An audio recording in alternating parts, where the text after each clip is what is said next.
Bonjour les amis, bienvenue dans cette vidéo. Alors aujourd'hui, vidéo spéciale dédicace aux Euphidia, surtout les Euphidia torches que j'aime montrer en vidéo. Si vous n'avez pas remarqué sur mon réseau TikTok ou sur Instagram. Donc moi je vais vous expliquer, parce que j'ai pas mal de MP là-dessus, je vais vous expliquer un peu comment les mettre en place dans l'aquarium, la filtration, les paramètres, le brassage, la lumière aussi, les maladies qu'on peut avoir avec les Euphidia, le nourrissage, et aussi un point important aussi pour pas stresser les Euphidia.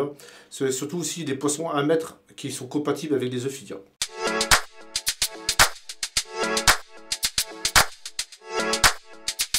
Les Euphidia torches proviennent des eaux de l'Indo-Pacifique autour de l'Australie et de l'Indonésie. On va les retrouver parmi les LPS et les SPS. Donc LPS, large polype, et SPS, petit polype. Cependant, les Euphidia glabescens ont des longs polypes. Elles les utilisent pour attraper de la nourriture et aussi pour neutraliser les autres coraux.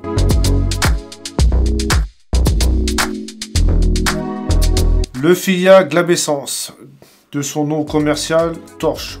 Alors on l'appelle torche parce qu'il ressemble en fait à une torche avec ses longs polypes et ses longs tentacules. On va retrouver différentes variantes de ce corail torche au niveau du vert, du violet, du rose, du brun, de l'orange et du jaune. Le corail torche fait partie des familles des Euphilaidés. Vous allez retrouver dans cette famille les Euphidia ancora, les Euphidia divisa, les paradivisa. Le corail torche a un squelette dur de carbonate de calcium et aussi fait des ramifications. On va retrouver plusieurs teintes dans cette espèce et plus la couleur sera attrayante, plus elle sera chère. On va commencer par la variante qu'on veut tous dans notre aquarium, c'est la torche Golden Nado.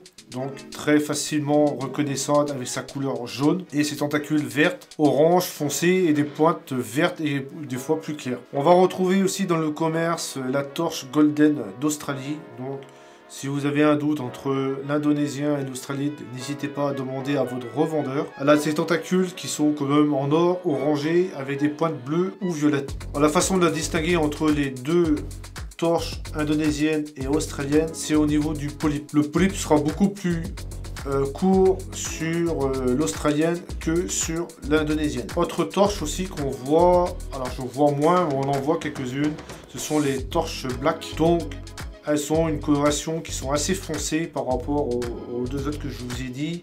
Elles auront une coloration qui seront plus violettes, intenses, et des pointes vertes. Il y en a des jaunes, il y en a des très très belles aussi.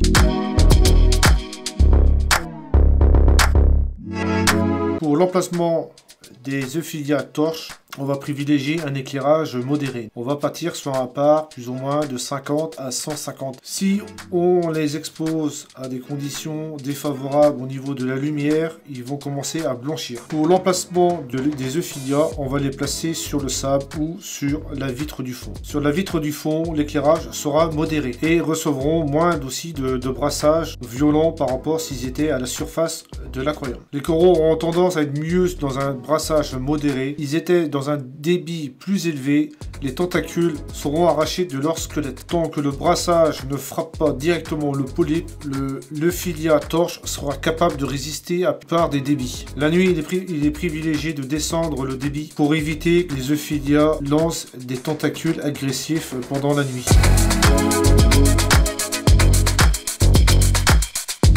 Alors j'ai trouvé pas mal de choses sur internet et ils disent bien qu'il ne faut pas aller à la course du zéro partout. Donc s'ils n'aiment pas ça les Euphidia, donc il faut quand même un peu de phosphate et un peu de nitrate. Et sur un site que j'ai trouvé, ils disent que certains amateurs auraient des succès avec des doses au moins de 40 mg de nitrate et de phosphate de 0,10. C'est des valeurs complètement extrêmes. Hein. Si vous êtes à 10 ou 10, 5 de NO3, c'est parfait. PO4, il faut rester au-dessus de 0,5. Autre paramètre qui peut être intéressant, c'est au niveau du magnésium. Il préconise entre 1250 et 1350. Au niveau du calcium, c'est 350 à 450. Et au niveau de la calinité, entre 8 et 12. Les oligo-éléments aussi, certains amateurs américains cultivent avec succès aussi quand on met des oligo-éléments dans l'aquarium.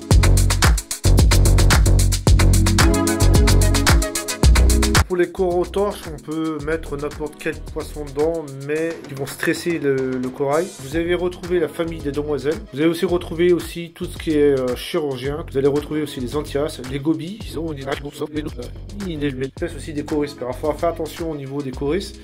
Il y a certaines espèces qui aiment bien fouiller le sable. Alors, si les Ophidia sont placés sur le sable, ils peuvent les faire tomber. Un poisson qu'on aime surtout avoir dans notre aquarium, c'est le poisson clown. Lui, le problème du poisson clown, il va stresser, il va rentrer ses tentacules.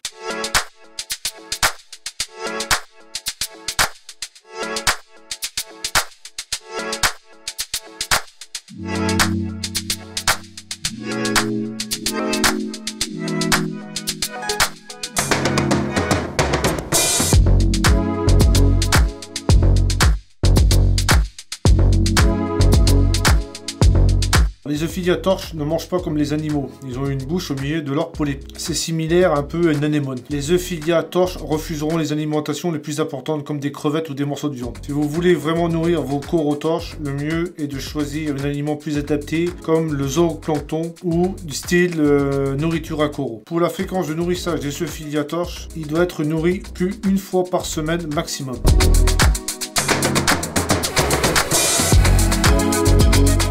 Ophidia torche est en parfaite santé, le corail doit être complètement étendu et avoir une coloration bien brillante. Lors de l'achat, les Ophidia peuvent être très sensibles à la gelée brute qui provoque la mort du corail en quelques jours.